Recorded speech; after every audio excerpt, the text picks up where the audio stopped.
მშვიდობის ეს არის იმედის დილა სალომე შანშიაშვილთან და ბექა უბაქიძესთან ერთად კონკურსები, გაკვეთილები, გასართობი აქტივობები ევროპის ლინგვისტური და კულტურული მრავალფეროვნების აღსანიშნად. ხვალ 27 სექტემბერს გვიწევს ევროპის სახლი, ამ სწორედ ამ თარიღის აღსანიშნად და ამასთან დაკავშირებით ჩვენ ყავს ძალიან საინტერესო სტუმრები. და წარმოგიდგენთ ჩვენ სტუმრებს საქართველოს ფრანგული ინსტიტუტის დირექტორს, საფრანგეთის ელჩის მრჩეველს კულტურის საკითხებში ჟან-ივ ლავუარს, bonjour. ბრიტანეთის საბჭოს დირექტორს საქართველოს ევროპის კულტურული ინსტიტუციების გაერთიანების იუნიკის პრეზიდენტს ბატონ ზაზა ფურცელაძეს.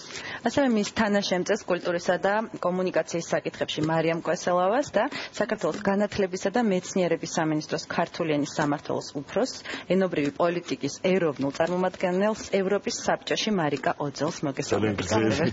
გრძელი სტატუსით. დიდი მადლობა მობრძანებისთვის ბატონ ზაზა. დავიწყოთ თქვენგან ხვალ 11 საათზე ევროპის სახლში იხსნება. რამდენად დატვირთულია ეს პროგრამა და როგორი იქნება? პირველ რიგში დიდი მადლობა მინდა გადაგიხადოს სტუდიაში მოწვევისთვის, რაც შეეხება ღონისძიებას, რომელიც ხვალ გაიმართება. ევროპული ენების დღე პირველად ეს დღე აღინიშნა ევროსაბჭოს ინიციატივით 2001 წლის 26 სექტემბერს. საკმაოდ ახალგაზრდა ღონისძიება, შეიძლება ასე ითქვას. მას შემდეგ ყოველწლიურად აღინიშნება ეს ღონისძიება ევროპის მრავალ ქვეყანაში და არა მარტო ევროპის მსოფლიოს მასშტაბით. ჩვენ ეს დღე პირველად აღნიშნეთ საქართველოში შარშან ევროპის კულტურის ინსტიტუციათა გაერთიანების იუნიკის ინიციატივით. წელსაც იუნიკი ამ ღონისძიებას გამართავს და ღონისძიების მთავარი მიზანია მიზნობრივი ჯგუფი გახლავთ მოზარდები, სკოლის მოსწავლეები. როგორც მოგეხსენებათ, ენები წარმოადგენს კულტურათა შორისი დიალოგის გასაღებზე, ჩვენი მიზანია მოზარდებს, სკოლის მოსწავლეებს აუხსნათ ენების შესწავლის მნიშვნელობა. მეტი ინფორმაცია მივაწოდოთ ევროპული კულტურული მრავალფეროვნების შესახებ. გაუღვიოთ სურვილი უცხოენების შესწავლის და ზოგადად მივაწოდოთ ინფორმაცია იმ რესურსებისა და საშუალებების შესახებ, რომელიც ამ კუთხით არსებობს დღეს საქართველოში. სანამ თვითონ ღონისძიების ფარგლებში დაგეგმილ აქტივობებზე გადავალ, მე აუცილებლად უნდა აღვნიშნო პროექტის პარტნიორები, პროექტს ყავს ძალიან ბევრი პარტნიორი, ესენი გახლავთ საქართველოს განათლებისა და მეცნიერების სამინისტრო, საგარეო საქმეთა სამინისტრო, ევროკავშირის წარმომადგენლობა საქართველოში, ევროინტეგრაციის საკითხებში სახელმწიფო მინისტრის აპარატი, დიპლომატიური მისიების წარმომადგენლები, მისიები საქართველოში, როგორიცაა იტალიის საელჩო, საბერძნეთის საელჩო, პოლონეთის საელჩო, ლიტვის საელჩო და რა თქმა უნდა ევროპის კულტურულ ინსტიტუციათა გაერთიანების წევრები, ეს არის ფრანგული ინსტიტუტი, გოეთეს ინსტიტუტი, ბრიტანეთის საბჭო, დანტე ალიგიერის ცენტრი, იმედი არავინ გამორჩა. მე მინდა ვისარგებლო შემთხვევით და ძალიან დიდი მადლობა გადაუხადო პროექტის ყველა პარტნიორს და რა თქმა უნდა ევროპის სახლს, რომელიც მასპინძლობს ამ ღონისძიებას. რაც შეეხება თვითონ აქტივობებს, აქტივობები ძალიან მრავალფეროვანია, საინტერესო, შემეცნებითია. მოსწავლეებს შესაძლებლობა ექნებათ მონაწილეობა მიიღონ, დაესწრონ სადემონსტრაციო გაკვეთილებს, მონაწილეობა მიიღონ სხვადასხვა ვიქტორინებში, ინტელექტუალურ თამაშებში, ხატვის კონკურსიც არის დაგეგმილი. დღის ბოლოს გამოვლინდებიან სხვადასხვა კონკურსების გამარჯვებულები და წარმახალისებელი პრიზები გადაეცემათ, მაგრამ მთავარი მიზანი ამ ღონისძიების გახლავთ ის, რომ კიდევ ერთხელ გავიმეორებ, ალბათ მინდა რომ ბავშვებს მეტი ინფორმაცია მოვაწოდოთ ამ კულტურული მრავალფეროვნების შესახებ და უბრალოდ გავუღვივოთ სურვილი უცხოენების შესწავლით. ზოგადად იმედი მაქვს, რომ მოსწავლეები კარგად გაატარებენ დღეს, იქნება საინტერესო, სახალისო და ერთ-ერთი დასამახსოვრებელი დღე იქნება მათ ცხოვრებაში. საქმე რომ გავაგრძელოთ, ბატონ ჟანივს გითხოთ კულტურული მრავალფეროვნების შესახებ, რამდენად იქნება დატვირთული ეს პროგრამა კულტურული აქტივობებით? Concernant la diversité culturelle, à quel point ce sera chargé en événements, en animations diverses pour les enfants. Qu'est-ce qui est prévu pour eux au niveau culturel? Ce sera une journée extrêmement chargée pour eux car nous leur proposons une compétition de peinture, une compétition culturelle sur la connaissance de l'Europe et également chaque institut présent, en tout cas chaque langue présente, l'institut, le British Council, le Goethe Institute, le Dante Alighieri et d'autres langues européennes comme le polonais ou l'ukrainien ou le lituanien proposeront des animations pour montrer que l'apprentissage des langues ce n'est pas ennuyeux, ce n'est pas du travail, mais ça peut être aussi un plaisir. ბავშვებისთვის იქნება ძალიან დატვირთული დღე, იმიტომ რომ მათთვის ჩატარდება ხატვის კონკურსი, მათ ექნებათ შემეცნებით ესე ვთქვათ, გამოცდა, როგორ იცნობენ ისინი ევროკავშირს, საერთოდ ევროპას და ასევე მათთვის იქნება დაგეგმილი ყველა წარმოდგენილი ენის, ესე ვთქვათ, ორგანიზაციის მიერ ანიმაციები იმისთვის, რომ გაიგონ შეიცნონ, ესე ვთქვათ, რომ ენის შესწავლა, სხვადასხვა ენების შესწავლა ძალიან მნიშვნელოვანია და ძალიან ბევრის მომტანია მათთვის.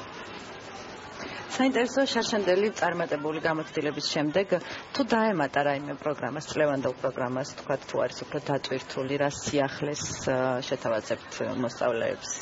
რა თქმა უნდა, შარშანდელ გამოცდილების გათვალისწინებით შედგა წლევანდელი პროგრამა და სადემონსტრაციო გაკვეთილები შარშანაც იყო და ეს სადემონსტრაციო გაკვეთილები არის როგორც ინგლისურ, ფრანგულ, გერმანულ, იტალიურ ენებში, ასევე წელს დაემატა პოლონური და ლიტვური ენაც, რაც ჩემი აზრით ეს სადემონსტრაციო გაკვეთილები მთელი დღის განმავლობაში პარალელურ რეჟიმში მიმდინარეობს, ასე რომ მონაწილეებს შეუძლიათ დაესწრონ რამოდენიმე ენის სადემონსტრაციო გაკვეთილს, რომ უფრო მეტი გაიგონ სხვადასხვა ენების შესახებ.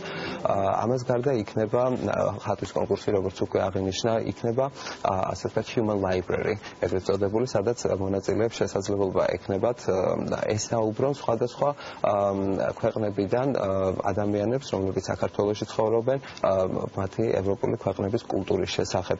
ასევე იმ ადამიანებს, რომლებსაც ჰქონდათ ევროპის ქვეყნებში ცხოვრების გამოცდილება და მათი გამოცდილების შესახებ თავიანთი გამოცდილებას გაუზიარებენ მოსწავლეებს. ასე რომ ძალიან ესეთი ინტენსიური, დატვირთული და საინტერესო დღე იქნება ნამდვილად და მოსწავლეებს ვურჩევ, რომ გამოიყენონ ეს შესაძლებლობა და აუცილებლად დაესწრონ ამ ღონისძიებას. ასაკის თვალსაზრისით თუ არის შეზღუდული, ვთქვათ, მონაწილეობის მსურველი?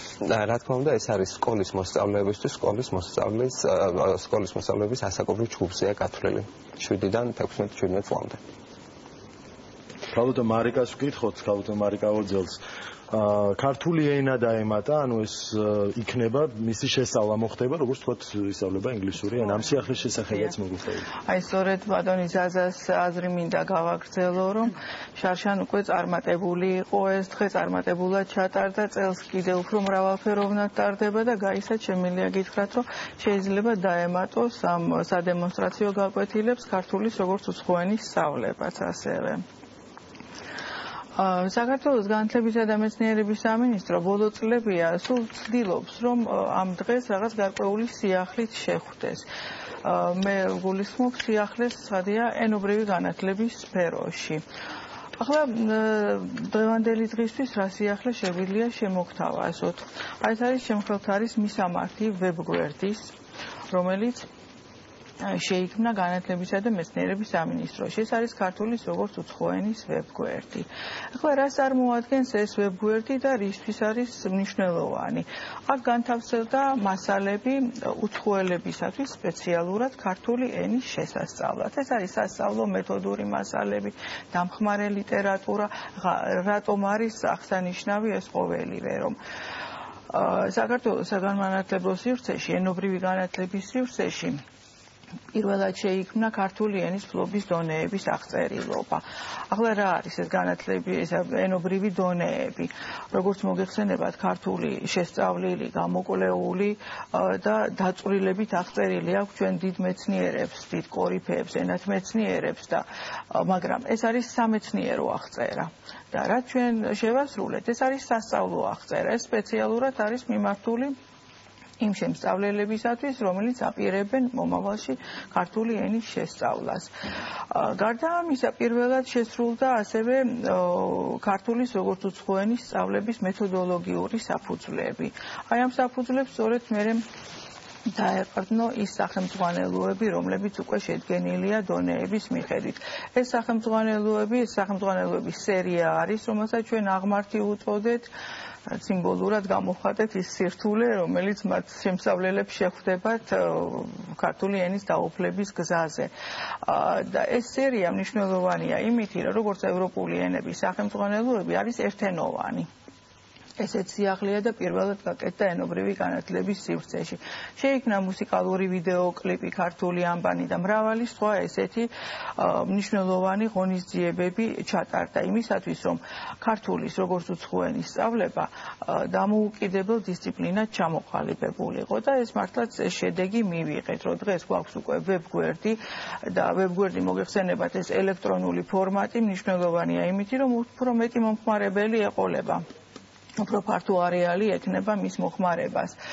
სპეციალურად ეს მიმართული არის უცხოელებისათვის და ასევე იმ ქართველებისათვის, რომლებიც უცხოეთში ცხოვრობენ. როდესაც ახალი თაობა წამოვა, რომ დაეხმაროს მას ქართული ენის შესწავლაში და გაუმარტივოს ქართული ენის შესწავლა. ახლა გამარტივებას მე რას გულისხმობ, რომ ეს ყველაფერი, რაც მე ჩამოვთვალე, რაც ის აქტივობები, რაც უკვე შესრულდა და რაც მომავალშიც კიდე შესრულდება, დაფუძნებული არის და ითვალისწინებს ევროპის საბჭოს ენობრივ კომპეტენციას. თქვენ ახალი თაობა ახსენეთ და მე მგონი თაობა მოდის, რომელიც ძალიან კარგად ფლობს სხვადასხვა ევროპულ ენას. ძალიან დიდი მადლობა, რომ მოგზანდით. მადლობა წარმატებას გისურვებთ. ესტუმრეთ ევროპის სახლს ხვალიდან და ასე ვთქვათ მიიღეთ სხვადასხვა ინფორმაცია, თუ როგორ შეისწავლოთ ასევე ევროპული ენები. ჩვენ საინფორმაციო გამოშვების დრო დადგა. ქრონიკის შემდეგ დავბრუნდებით. დაგველოდებით. ინფორმაციის დროებით.